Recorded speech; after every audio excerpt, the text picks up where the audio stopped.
Sveiki, malonūs klausytojai. Aš Monika Kuzminskaitė, sveikatos ir mitybos psichologė ir čia Šaukšto proto tinklalaidė. Šią savaitę siūlau pavartyti, o gal ir perskaityti knygą pavadinimu Alive.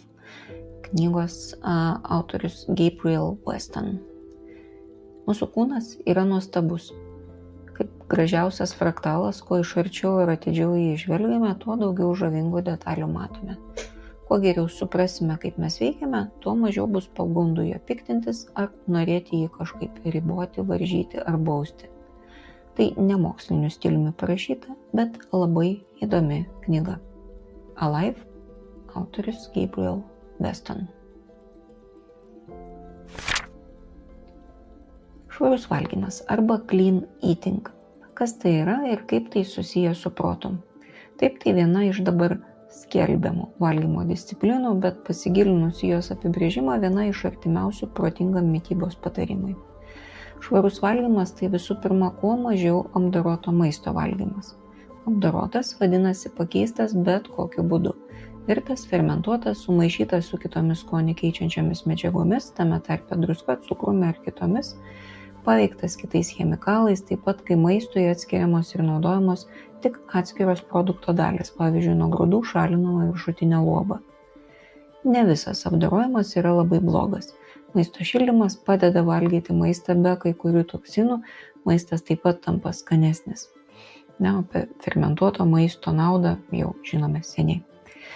Įdomi mintis tame pačiame straipsnėje yra tokia. Tai, kiek reikia suprasti apie medžiagas, kurių maiste yra ir kurių nėra, iš tiesų sukelia daugiau sumaišties, negu suteikia žinių ir pagrindo teisingam pasirinkimui. Valgant švariai, daug galvoti tiesiog nereikia, reikia kuo mažiau kažką daryti su maistu, kuris jei ir turi sudėties etiketę, tai jame nurodyta tik viena sudėtinė dalis. Švarus valgis yra toks, kokį mums teikia gamta.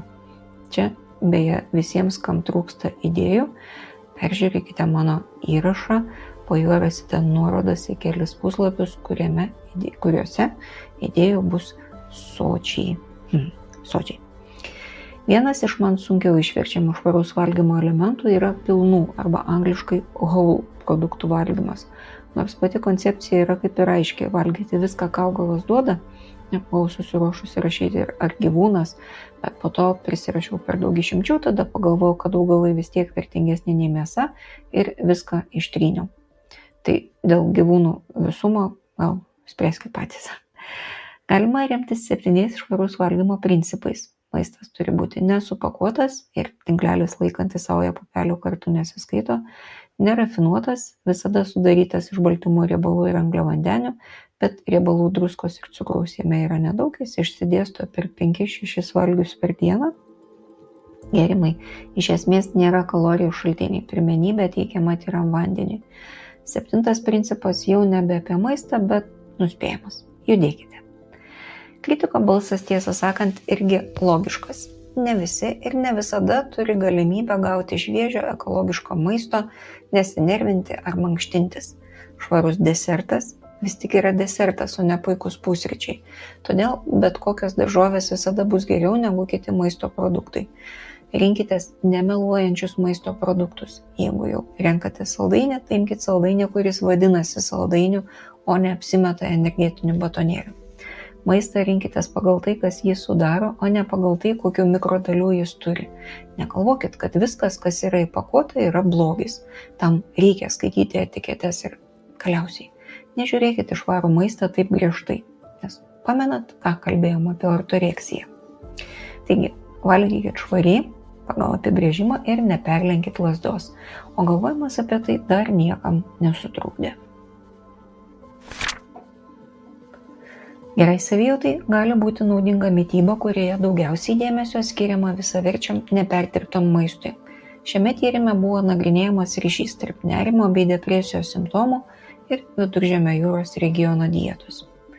Tyrime dalyvavo reprezentatyvi suaugusių Izraelio gyventojų imtis. Tyrimo metu nustatyta, kad kuo nuosekliau laikomasi šio mitybos plano, tuo mažiau pasireiškia nerimas ir depresija. Poveikis matėsi ir priešinga kryptimi. Didesnis perdirbtų maisto produktų vartojimas buvo susijęs su padidėjusiais nerimo ir depresijos simptomais. Žinoma, švari mityba yra kur kas platesnė sąvoka ir ne visi mes gyvename Viduržemio jūros regione, kad galėtume lengvai jos laikytis.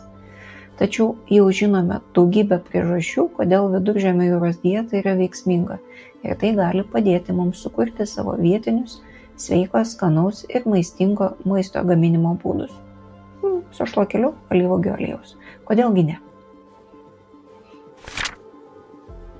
Na gerai, Viduržemio regione gal ir aišku ne tik su maistu, bet ir su daugiau saulės, šilumos ir bendruomeniška kultūra.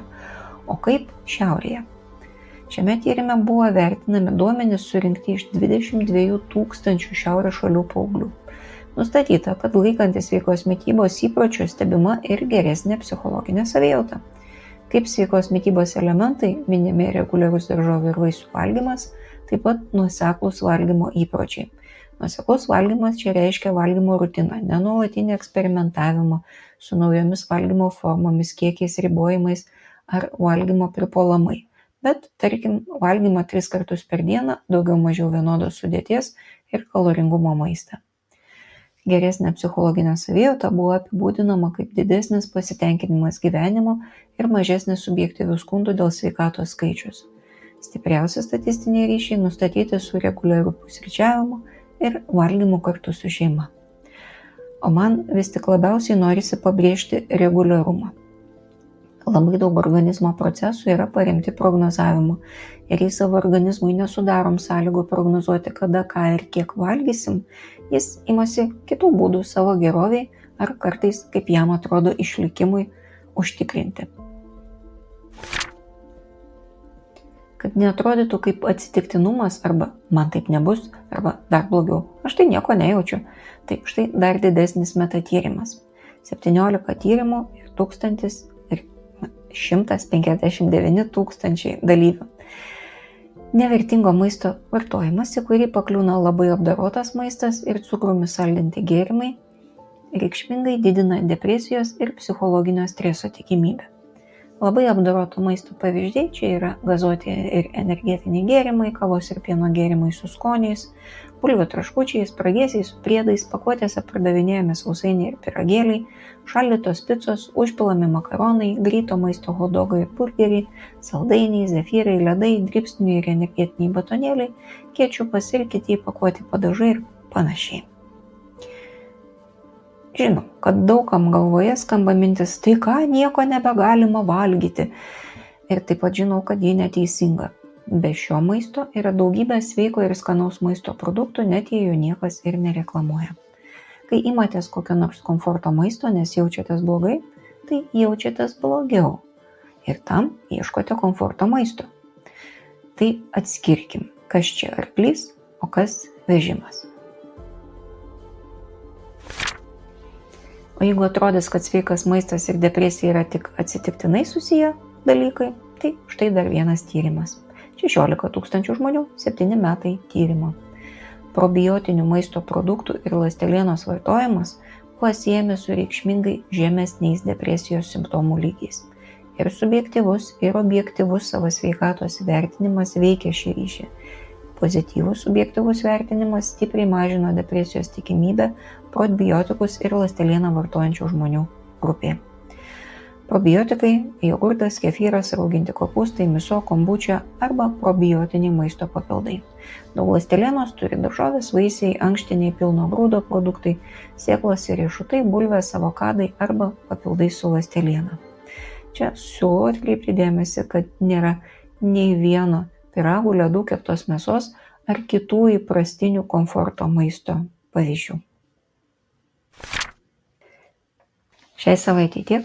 Aš Monika Kuzminskaitė, sveikatos ir mitybos psichologė, padedu spręsti kasdienius ir sudėtingus elgesio, mąstymo ir emocijų klausimus.